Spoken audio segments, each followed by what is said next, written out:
Naam, mtazamaji wa Muhenga Media popote ulipo, hapa unatazama na nakupa update zote la tukio ama jambo la kusikitisha kabisa kuhusiana na msiba mkubwa Mheshimiwa Lukuvi, na kama unavyotazama hapo ni mwili wa aliyekuwa waziri wa nchi, ofisi ya waziri mkuu, sera, bunge na uratibu na wenye ulemavu, na pia mbunge wa jimbo la Isimani Mheshimiwa William Lukuvi, ukitolewa katika hospitali ya Benjamin Mkapa Dodoma, tayari kupelekwa nyumbani kwake Arena D. Na kumbuka pia mwili huo utalala nyumbani kwake kwa siku ya leo na kesho Machi 27, 2026, na utaoga katika viwanja vya bunge Dodoma, ambapo shughuli ambayo itaongozwa na waziri mkuu Mwigulu Nchemba. Lakini kumbuka pia mwili wa Lukuvi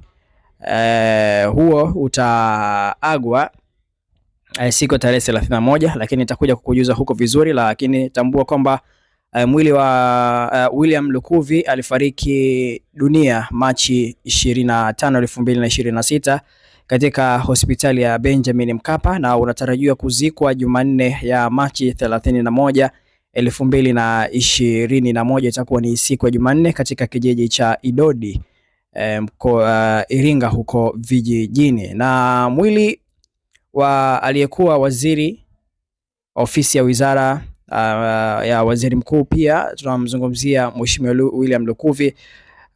Waziri mkuu pia alipata nafasi ya kufika katika msiba huo na kuweza kuzungumza mawili matatu. Tutakwenda kutazama hapa. Karibu sana mtazamaji wa Muhenga Media, nikupe pole pia kwa ambaye umeguswa na msiba huu moja kwa moja. Basi Muhenga Media ipo pamoja na wewe kuhakikisha kwamba yote ambayo yanaendelea hapa Dodoma tunakuwa kwa uzuri kabisa. Karibu sana na tuweze kusikia kile ambacho waziri mkuu alikizungumza na yale yote ambayo yanaendelea msibani hapa. Hii ni Muhenga Media, usisahau kusubscribe, kushare pamoja na kukomenti kwa yale yote ambayo unatamani kuyafahamu. Karibu sana.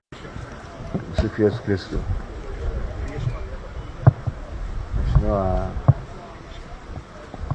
waziri wetu wa utumishi na utawala bora, Mheshimiwa naibu spika, Mheshimiwa waziri wetu ofisi ya makamu wa rais, muungano na mazingira, Mheshimiwa viongozi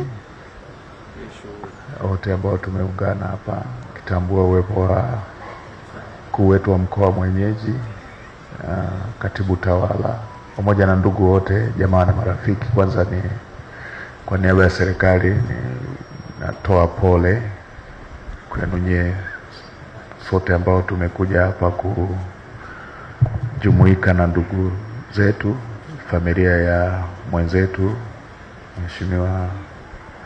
Mheshimiwa Lukuvi.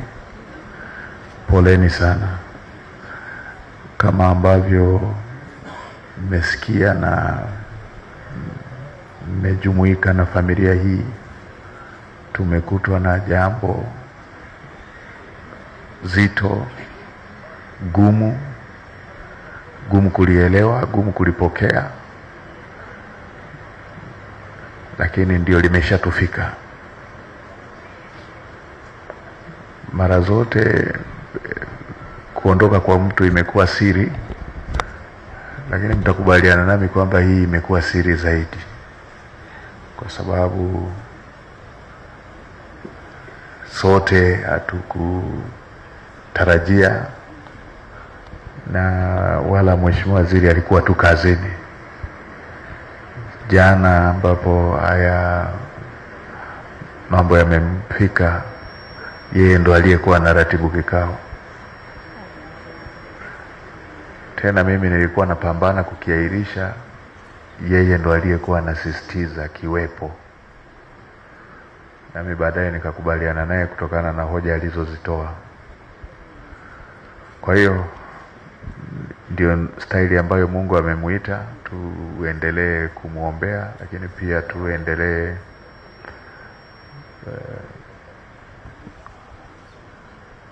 kuwafariji familia, ndugu, jamaa na marafiki. Lakini Mungu awaimarishe, kwa sababu yeye ndo mfariji mkuu, na jambo hili bila yeye ni zito kulistahimili. Kwa mimi kwa kifupi tu niliona nijumuike nanyi, lakini niwape neno la pole, lakini pia kuwapa commitment kwamba tuendelee kujumuika na wenzetu, na serikali itakuwa bega kwa bega na familia ili tuweze kumsindikiza mwenzetu kwa heshima. Poleni sana.